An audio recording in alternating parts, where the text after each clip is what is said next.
When I heard her voice, weakly apologizing, I was stunned. I've always known her to be strong-willed and assertive. It was the first time I had ever heard her voice sound so fragile. Such a weak voice didn't suit her at all. That's why I decided to confront whoever was tormenting her.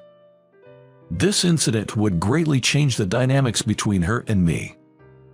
My name is James, a 28-year-old working as a nurse. Nowadays, my paycheck is steady, and I never have to worry about putting food on the table, but it wasn't always this way. My family was slightly well off, and I attended a prestigious middle and high school. Back then, I was a typical nerdy kid with glasses. I didn't have many friends, but I never felt lonely. But I did have a friend, or perhaps a rival.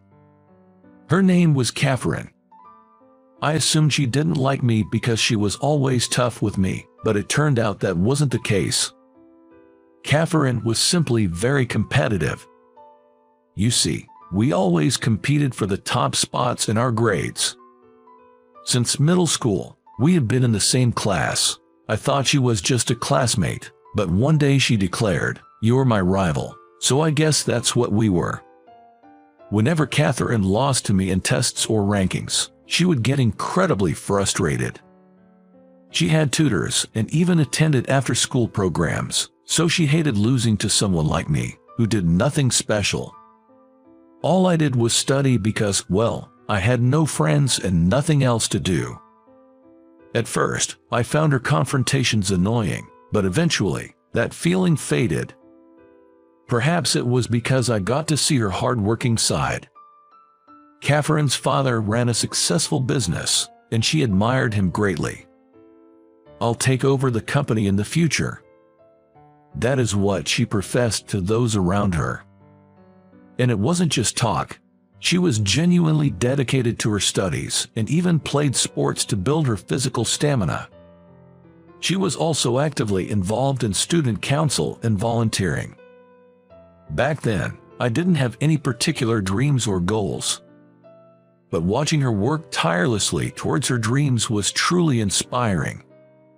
She had a strong personality, but it was a sign of confidence and was cool. Catherine had charisma, always surrounded by people. She might have been bossy or demanding towards me, her rival, but she was generally great with people and had an uncanny ability to read the room. The opposite of me, who has no friends. She had everything I lacked. That's probably why I was drawn to her, and thinking back, I probably had feelings for her. But then, a life-changing event happened. The company my dad worked for went bankrupt, and he lost his job. Devastated, my mom's health declined and she was hospitalized. Staying in an expensive private school was out of the question, so I had to drop out of high school. News about my father's company going under and my dropping out spread like wildfire throughout the school. Everyone started treating me like I was delicate. But it was Catherine, of all people, who reached out to me during those times. "Why are you quitting? What about college? You could take out student loans and continue your education." Of course, I had thought about that, but considering our current financial situation and my parents' emotional state, I felt it was hard to continue attending a private high school. I explained this to Catherine, but she glared at me with tears in her eyes. "You were my rival. Why, fine, I hate you anyway." The expression on Catherine's face when she yelled was more of sadness than anger. Being the smart girl Catherine was, I believe she understood my family's circumstances. Yet, she probably couldn't sort out her feelings. I couldn't shed a tear when my parents informed me about the company's bankruptcy, nor when I realized I couldn't continue in high school. I felt I had no choice but to accept it. That's why seeing her, who could express her emotions so freely, felt so refreshing. I eventually dropped out of high school and lost contact with Catherine. I worked part-time jobs to save up money. With my parents' encouragement, 2 years later, I took the entrance exam for another high school and started my high school life over. During my mother's hospital stay, I was inspired by a nurse who took care of her, so after high school, I went on to nursing school. My second time in high school and my time in nursing school were financially tough for our family of 3, but we managed to pull through together. After I started working as a nurse, our financial situation gradually improved, and now both my parents and I live a stable life. Then, in my 4th year of working as a nurse, I ran into Catherine at the hospital. She came in as a patient. At first, I thought, could it be someone with the same name? But when I saw her lying in the hospital bed, it was undoubtedly Catherine, my former classmate. She always had a cute face since our student days, but she had grown even more beautiful as an adult. I thought she probably wouldn't be single for long with all the male attention she might be getting, but I kept that thought to myself. Upon seeing me, Catherine looked surprised, but quickly resumed her assertive expression. "It's been a while since you dropped out of high school, right? Giving up and settling for a life without a diploma. What a loser." Her provocative tone was oddly familiar, making me chuckle. It has been a while. It took me 2 years, but I did return to high school. Thanks to that, I even became a nurse. Upon hearing this, Catherine looked at my badge and smiled just a tad. However, she quickly reverted to her assertive demeanor. "Well, that's great for you. I mean, it doesn't concern me, but good for you, I guess." It seemed she had been genuinely worried about me after I dropped out of high school. I wish she could just admit her feelings. Seems like some things never change. She's still so tough with me, even now. After Catherine graduated from a prestigious university, she joined her father's company and has been working hard ever since.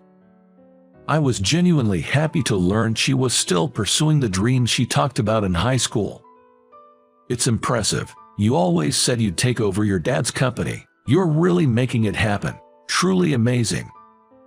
When I said this, Catherine turned her head down. "It's not that big a deal. I still have a long way to go. My dad, he doesn't really recognize my efforts." Her voice trembled, and I couldn't find any words to comfort her. Not wanting to dwell on the topic, I desperately tried to change the subject. Then, I remembered why I had visited her room in the first place. Would you mind if I took care of you while you're here?" She quickly looked up. "Take care. As your primary nurse, I want to help until you're discharged." Catherine bluntly responded, "Fine." But I knew that she was just playing coy. "Let's make this a good stay. If you need anything, just let me know." She replied softly, "Thanks." And so, the beautiful girl from my past became my patient. Catherine was admitted because of a severe stomach ulcer.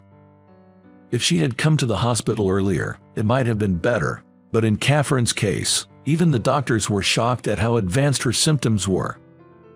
Knowing her, she might have prioritized her work and endure the pain. I hope she could at least have a stress-free stay in the hospital, but for some reason, she was incredibly demanding, but only towards me. "Hey, can you get me that shampoo from the gift shop? Could you grab me some magazines? I'd like them today," and so on. It felt like I was doing more personal errands than actual nursing tasks. Come to think of it, she would make such small demands back in high school too. I never imagined she'd still be this way as an adult. Feeling a bit overwhelmed, I discussed this with another nurse, expecting some understanding, but I got a surprising reply.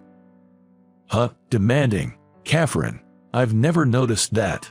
Moreover, not just one but all the other nurses seem to feel the same way."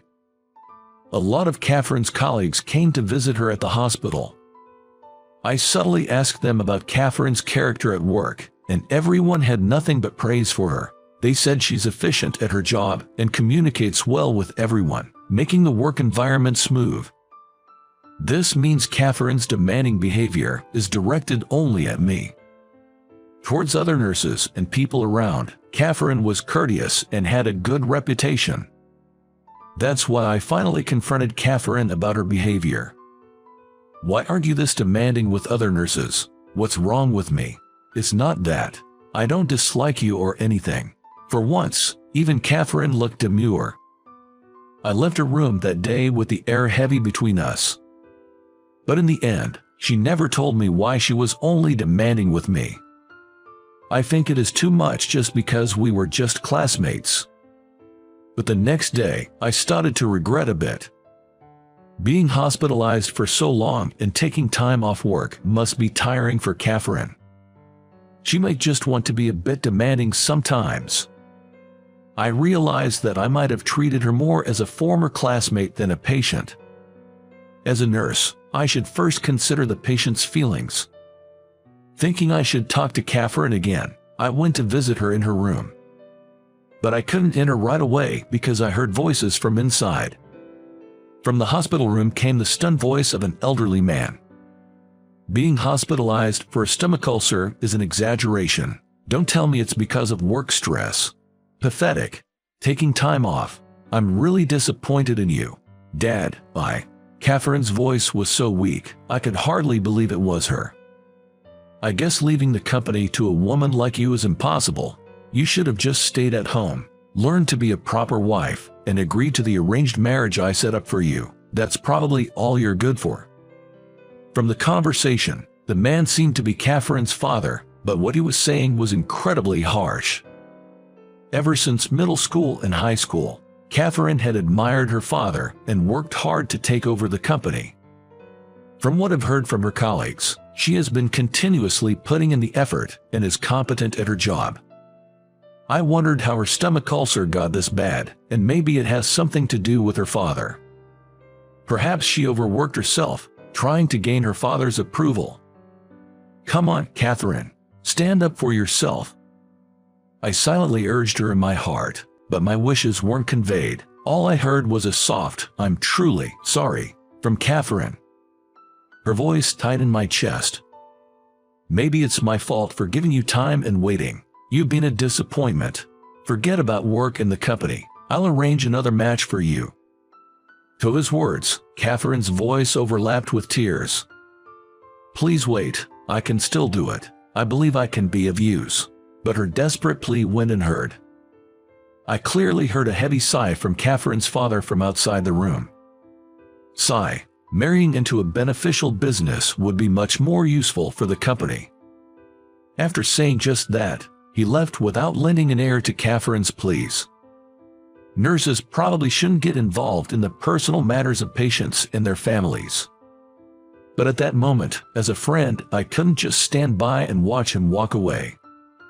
Wait, please. Ever since she was a student, she's looked up to you and dreamt of taking over the company. She's continuously worked hard for it. Can't you at least recognize her efforts? Catherine's father looked at me perplexed. You're just a nurse, right? It's not your place to comment. I understand that, but as a friend, I tried to persist, but he interrupted. I'm in a hurry, and left. Without a hint of being moved by my words, he left with a cold expression. Back in the room, Catherine was crying. She covered her face with both hands, trying to hide her tears. I'm sorry, I shouldn't have said anything. I apologized like that. In her usual assertive tone, Catherine responded, You really shouldn't have, I'm fine. Then, I held out my right hand to her. Then, show me your hand right now. Huh? Hearing my words, Catherine became hesitant, covering the back of her hand with her other hand. I gently took Catherine's hand in mine.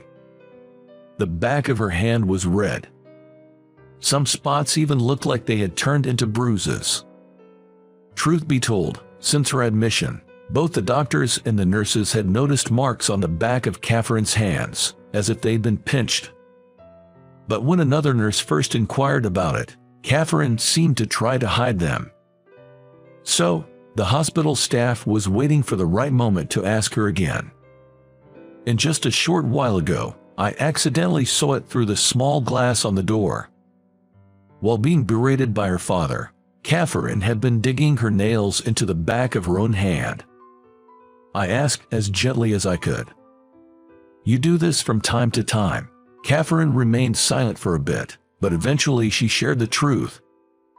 Apparently, she does it when she feels an excessive amount of stress. It's pathetic. I can't even work well enough to gain my father's approval, and yet I'm so mentally fragile. I remember her being so confident back in our school days. But now, she seemed to have lost that confidence. Given the harsh words she'd received from her father while being sick in the hospital, it might not be surprising that she felt this way. "Don't tell anyone," I cried. "Okay, I know you've seen me at my worst since our school days, but I don't want to show my weaknesses to others," she said. It was then that I realized her whims that were exclusively for me were because she trusted me, knowing her stubborn side, and maybe a bit of dependence. Realizing that, I couldn't help but want to support her, seeing how hardworking and clumsy she can be. "I won't say a thing, but hey, you can tell me anything. I might not be able to offer advice or solutions, but I'll always listen." Catherine gave a small smile and said, "Thank you." During the rest of her stay in the hospital, Catherine's selfishness was hushed up, and we spent most of our time talking leisurely. Perhaps Catherine needed a place where she could vent and show her vulnerabilities. She had decided to take an extended break from work.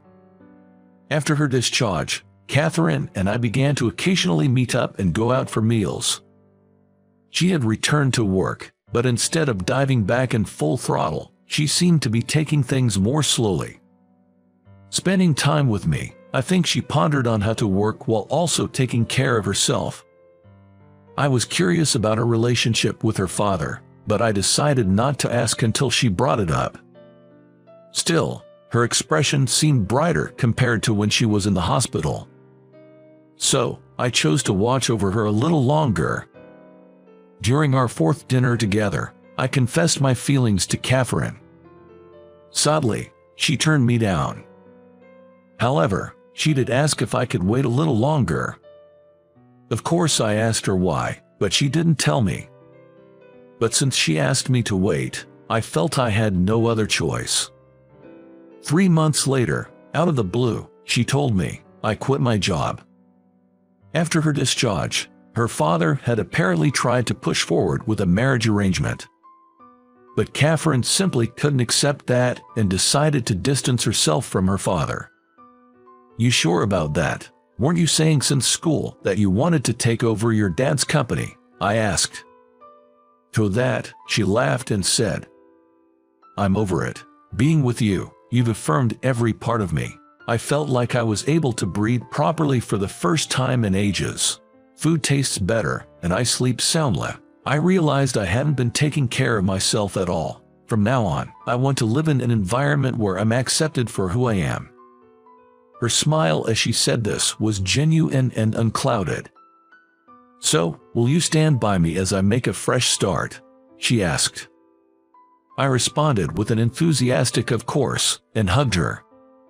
I was overjoyed to see her moving forward while cherishing herself. And so, our romantic relationship began.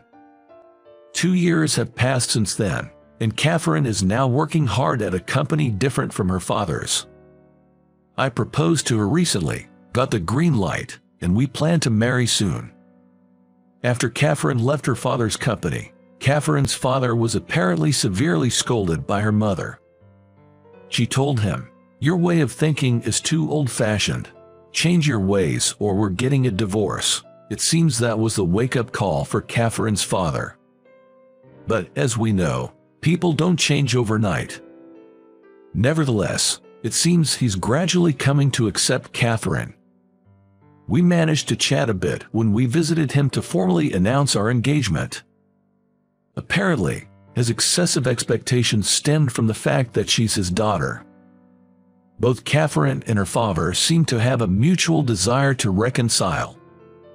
Their relationship may still be somewhat strained, but I hope I can help bridge the gap between them.